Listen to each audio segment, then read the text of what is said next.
سوال من چنین است. برادر خردی من از بانک قرض گرفته متاسفانه در کدام مشکلات زندگی. ما همچون برادر بزرگ 4 ماه پرداختی به زبان روسی پگشنی هم برادر به گرده گرفتگیم خاص به خاطر علاق. بعد یکی سخنهای شما را شنیدم که از بانک قرض گرفتن چه مصیبت ها داره.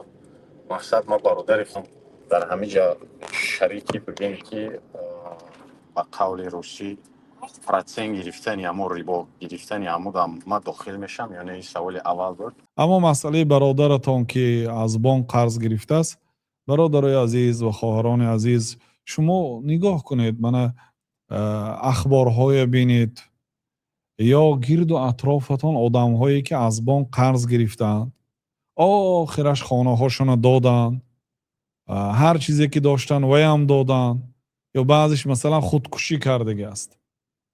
قرضی بانک در گردنش خودکشی کرد. چی؟ یعنی که گویا نجات یافت از قرض، از مشکلی نجات یافت. یعنی احوال آنهایی که قرض گرفتند همه شما به چشمتون دیده ایستاده. یعنی که باید برای شما درس عبرت شود.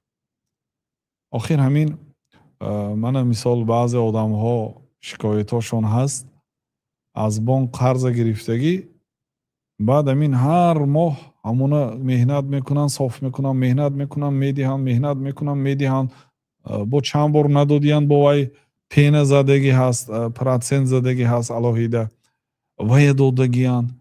آخه همین قدر پول میدادید، همین برای چی هم پول گرفتید اصلا؟ همین کار کره میخرید، همون چیز کمتر صبر کنید. همین چیز خریدنی شدید، ماشین هست یا خانه هست، همون پول میدادید، همون جمع کنید و بعد خرید. آخر چون میکنید جانتون در عذاب مونده، روحاً مونده میشید. سحر میخیزید در گردنتون قرض، یعنی روی خوشبختی نمیبینی از روزی که به ریبا قرض میگیرید. اگر کسی باور نکنه تجربه کرده بیند. و من اراد ان یتجرب فلیتجرب، به قول بعضی علما. کسی اگر خواهد تجربه کنه، یعنی عذاب کشیدن یا بر مزدی عذاب چشیدن خواهد، گیرد قرض پراتسین بعد حیاتش خودش بیمزه میکنه. برای همین برادرها احتیاط کنید، به آن چیزی که الله تعالی داد قناعت کنید. یا برده نان قاق، هم خانه خشتین، خانه خاکین و لاین، یا خانه اجاره، لیکن بی قرض، بی گناه. کل یوم لا نعصی الله عز وجل فهو لنا عید. هر روزی که گناه نمی کنیم برای ما عید است. یک آدم بود کمبغل، پیامبر صلی الله علیه وسلم خبرگیریش رفتن که نبود است در خانه، گفتن که در بازار است. وقتی به بازار رفتن چیزای معده میفروخت است، چیزای ارزانک.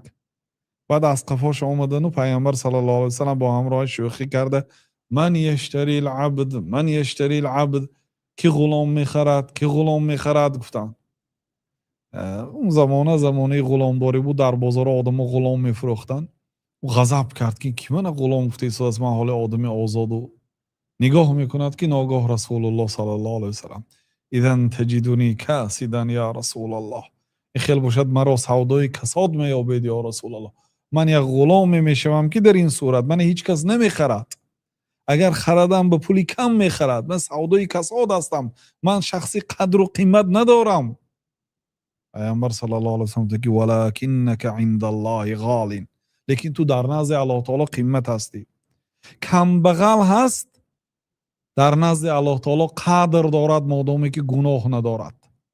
کم بغل هست لیکن وی خوشبخت است. خوشبختی به پول و مال نیست برادرها. چقدر بایهایی هستند که بدبخترین انسان روی دنیا هستند، چقدر کم بغل ها هستند که خوشبخترین انسان های روی دنیا هستند.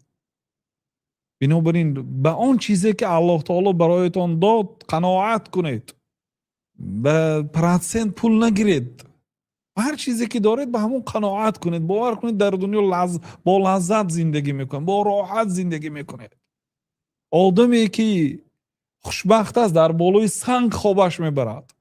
من هم در مسجد حرام مثلا سال 23 نماز تراویح بودیم، گاه در بالای سنگ خواب میبرد یا میدیدیم آدم هایی که خواب رفته است در بالای سنگ مرمر خواب میرد آدم همین خیلی خوابی خوشرو آدم ها در قصر در رخت های قیمت بها خوابش نمیبره خواب ندارد بنابراین برادر به آن چیزی که الله تعالی داده است قانع شوید فکر نکنید که شما اگر کم بغل باشید نادار باشید این جزای الله تعالی هست نه پیامبر صلی الله علیه و سلم یک روز نماز بامداد خواندن نگاه کردن که مردم بسیار جمع شده است نسبتا به دیگر روزها گفتن که لعلکم سمعتم بقدوم ابا عبیده شاید شما به قدوم ابو عبیده آگاه شدید شنیدید ابو عبیده باید از بحرین جزیه می آورد جزیه که کافرها هر سال میداد برای دولت اسلام از عکسش هست از ما میتیم برای اونا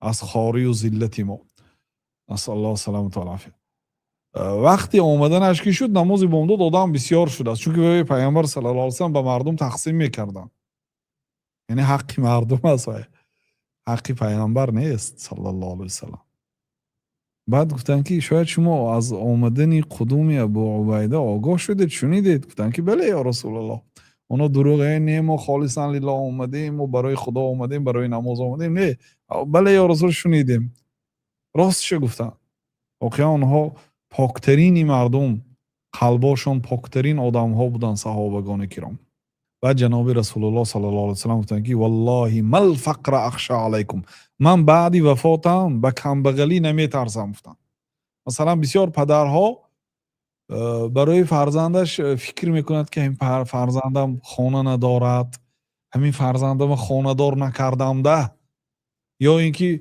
فقط دعاش همین که این فرزندام خانه به در کنم هم مغمش همین فرزندای خانه به در کنم همین قدر از همین دنیا آرزو دارد فکر و خیالش همین فرزنداش خانهش باشد کارش باشد پول و مالش باشد زن و فرزنداش باشد خاطرش جمع پیغمبر صلی الله علیه و سلم چی گفتن من الفقر اخشى علیکم من بعدی وفاتم اگر شما کمبغل باشید نمیترسم گفتن لیکن من از بایگری میترسم اگر شما بای باشید من میترسم گفتن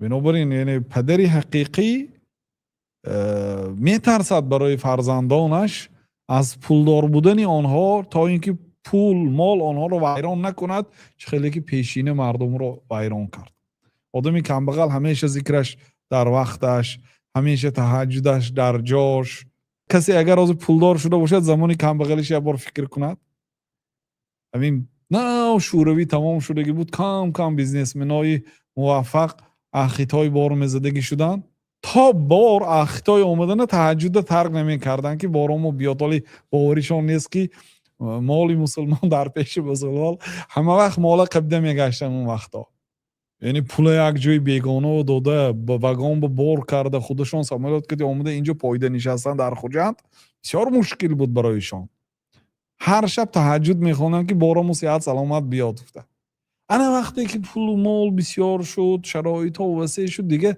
نه تهجد نه ذکری خوب نه ذکری سحر و بیگاه نه خودتون حس کنید وقتی نه درد دارید نه مشکلی داره همه شرایطاتون خوب شود به جای بسیارتر ذکر کردن کم عبادت میکردگی میشید فراموش میکنه آدمی کم بغل چی همیشه در ذکر الله تعالی همیشه در دعا حرکت میکنه کوشش میکنه یا آدمی که درد دارد مصیبت دارد بنابراین برادرها قناعت یاد گیرید پیامبر صلی الله علیه و سلم میگه که بنده یکی از نعمت‌های بزرگی که بنده داده شده است این قناعت یعنی با اون چیزی که الله تعالی برای شما داده است به همون قناعت کردن صبر کردن حرکت کنید لیکن برای درست الله تعالی برای هر یکی ما و شما توفیق دهد بله